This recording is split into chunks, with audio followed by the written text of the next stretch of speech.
Hello বন্ধুরা, আমি আজকে কাঁচা আম মাখা খাবো। আমার আম্মু বাংলাদেশে এসে পাঠাইছে। এই দেখো আমি কুচোইছি, এইগুলো সব কাঁচা। আর এই এগুলো একটু আদা পাকা, কিন্তু জম্মের টক পাকাটাও, ঠিক আছে। এর সাথে আমার কাঁচামরিচ নাই, বাংলাদেশেতে গুঁড়ো মরিচ ভাইজে গুঁড়ো মরিচ দিয়েছিলো। এই দেখো, এই দিয়ে সুন্দর করে মাখাই খাবো। সবাই চলে আসো।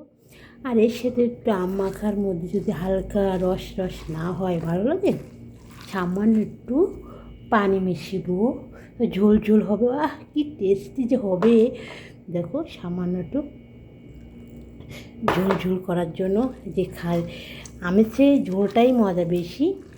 সবাই চলে আসো বন্ধুরা, আম মাখা খেতে। সৌদি আরবে বাংলাদেশের আম, আমি অনেক বছর পরে বাংলাদেশের আম খাচ্ছি। আম খাই সৌদিতে, কিন্তু বাংলাদেশে নিজের গাছের আম কার না ভালো লাগে। চলে আসো, সেই টেস্টি। আল্লাহ হাফেজ, ভালো থাকো সবাই। চলে আসো কিন্তু সময় মতন।